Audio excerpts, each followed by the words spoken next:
On the 5th of December 1999, the Parliament of the Republic of Lithuania issued a decree on the ratification of the National Energy Strategy, which undertook to shut down the first unit of Ignalina NPP by the end of 2005 and the second by the end of 2010. In February 2005, the decommissioning programme for INPP Units 1 and 2 received approval. Immediate dismantling was selected as the decommissioning strategy. This approach assumes that dismantling of plant components starts as soon as possible after the reactor shutdown. Dismantling work began with disassembling equipment located inside the INPP buildings. The strategy was to start with equipment which, based on the radiological measurement data, had either low or no contamination. Such equipment and materials could be forwarded to a conventional waste disposal site as industrial waste or used as recycled material. Such an approach to waste handling is both economically and environmentally efficient.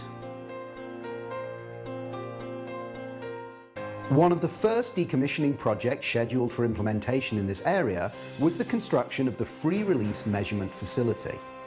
This facility is designed for the radiological assessment of large quantities of waste generated as a result of dismantling activities with regard to equipment and buildings.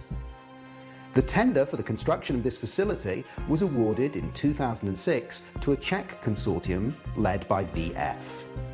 Development of the basic design for the facility building and measurement systems started as soon as the contract had been signed between INPP as the employer and VF as the contractor. Construction of the FRMF building started in autumn 2008. The construction started at the site where Unit 3 of Ignalina NPP once stood, unfinished and later dismantled.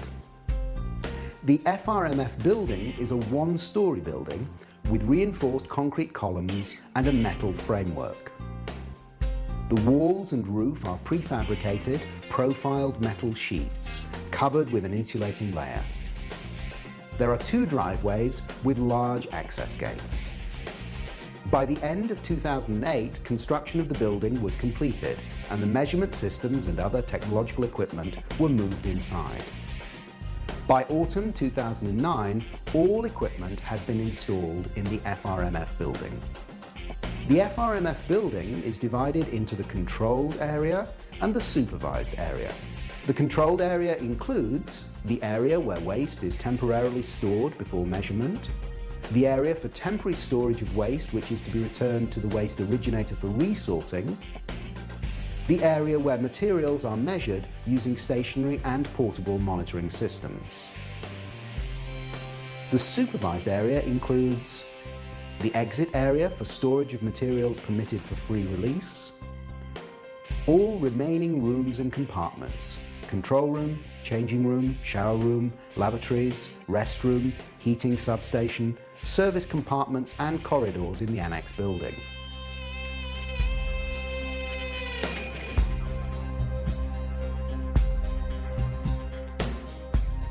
Inside the facility, 2-ton electric forklifts are used to handle crates and drums with waste during transport operations. An electric 10-ton bridge crane is used to handle large-size items. The crane is controlled by means of a remote control panel.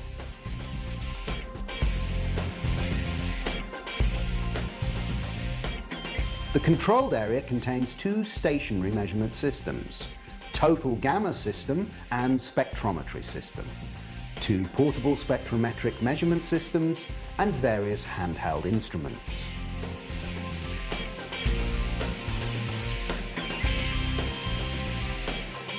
All of this equipment allows for more than 25 tons of dismantled equipment and materials to be measured per working shift. The nominal weight of waste packed into 200-litre drums should not exceed 400 kilograms and 1,000 kilograms in the case of crates. The maximum weight of large-sized equipment is 10 tons. The automated radiation monitoring system installed in the building is used to monitor the radiation situation in the controlled area. The system includes 3 gamma dose rate meters, MDG02, control and display unit LZJ22, and a versatile visual and audible alarm unit, ASU50. The RMS system is connected via the local area network to the operator's computer with application software installed. HF300 hand and foot monitor is used to monitor the surface contamination of the hands, feet and clothing of personnel leaving the controlled area. The HF300 includes 6 scintillation detectors able to measure surface beta contamination. The controlled area also has additional equipment installed: electronic scales, battery charging station for forklift trucks, power supply cabinets, fire protection, and the heating system powered from an independent heat substation. The control room contains several PC workstations for operators, a communication cabinet housing server and network equipment, telephone and security systems. All measurement systems and technological equipment are connected to the building's computer network. The FRMF server is connected via an optical cable to the centralized Decommissioning Management System database. All computer and technological equipment is powered by a fail-safe power supply source, which is remotely controlled by the FRMF system administrator. The Automated Stationary Measurement System, FRM02, is used to measure total gamma activity of waste packaged in drums or crates and to evaluate the activity distribution in the container.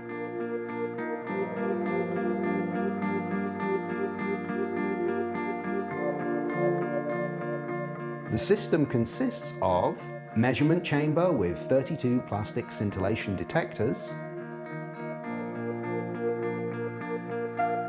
conveyor with scales and 2 trolleys, control unit, technological computer which controls the process of measurement, data collection and the presentation of measurement results, information display, barcode reader connected to the control panel via a cable, printer for stickers. The Automated Stationary Spectrometry System is used to measure and calculate the radionuclide activities of the waste and materials packaged into the 200-litre drums. The system consists of a measurement chamber with 3 semiconductor high-purity germanium detectors, 3 multi-channel analyzers, 3 mechanical cooling systems, a conveyor with scales and 2 trays, a control unit, a computer system which controls data collection and conveyor movement, a barcode reader connected to the control panel via a cable, a printer for stickers. A mobile spectrometry system is used to measure cobalt-60 and cesium-137 activity in large-sized items with different geometries. The system consists of a semiconductor high-purity germanium detector, multi-channel analyzer, Dewar bottle with liquid nitrogen for detector cooling, a special trolley, and a computer system to control data collection. The flow of material starts at the entrance gate and continues to the measurement systems. The calculated coefficient K takes into account all the specific nuclides included in the waste stream radionuclide vector, also called radionuclide fingerprint. If the measured waste activity is below the free release level, it goes to the exit gate. If the waste activity is shown to be above the free release level, the waste is returned to the entrance gate and later back to the waste originator. The process starts with the sorting of waste generated as a result of the plant's buildings and equipment dismantling.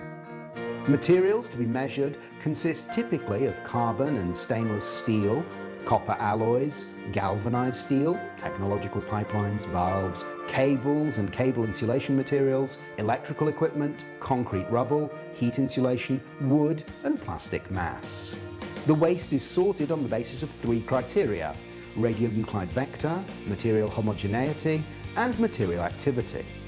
Then, after sorting and size reduction, waste is loaded into crates and drums. Large size items are either packed into large ISO containers or transported separately on trays as standalone items.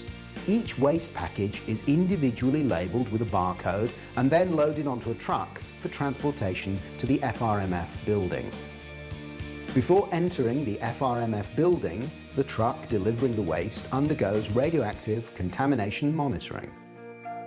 If the measurement results are below the defined thresholds, the truck is allowed to enter the building through the gate. After entering the building, the waste crate or drum is unloaded from the truck using a forklift onto a special platform. Large size items are unloaded onto a tray using the bridge crane. The waste package is then registered into the FRMF information system by reading the barcode on the label attached to the package. The delivered waste then undergoes incoming inspection, whereby the dose rate and surface contamination are measured in predefined spots. In cases where the results of the incoming inspection are below the defined thresholds, the waste is transported to the entry zone where it is stored until measurement is carried out. If the inspection results are above the thresholds, the waste is loaded back onto the truck and transported for resorting. Crates are stacked in a column of 4, drums are stacked in a column of 2. Large size items are transported into the entry zone by the overhead crane. A forklift is used to transport the waste crate from the entry zone to the total gamma activity measurement system and place it onto one of the system's trays. The information display reads, "Place the container." The information display reads, "Read the barcode." The operator uses the barcode reader to read the label and presses the button to start the measurement. The automatic measurement process is then underway. The conveyor starts to move the waste container towards the measurement chamber.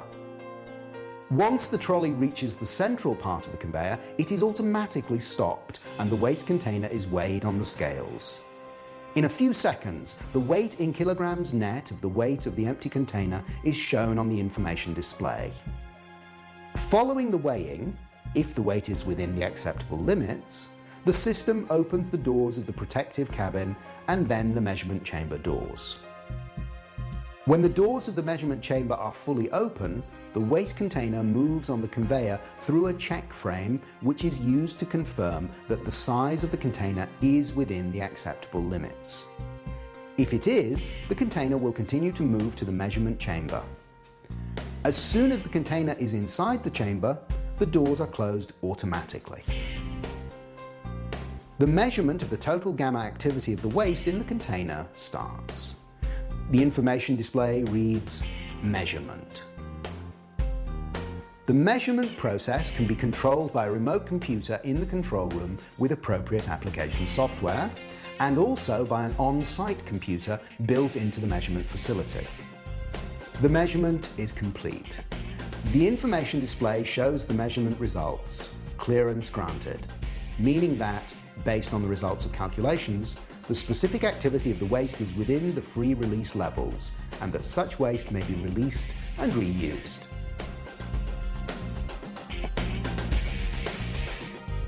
If the display reads radioactive, this means that, based on the results of calculations, either the specific activity of the waste is above the free release levels, or hotspots have been discovered in the container that exceed the permitted level.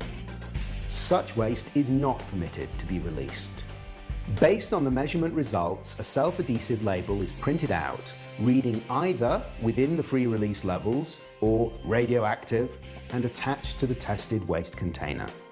As soon as the tested container is returned to its initial position, the label on the container positioned on the other trolley may be read, and the next measurement process may be started.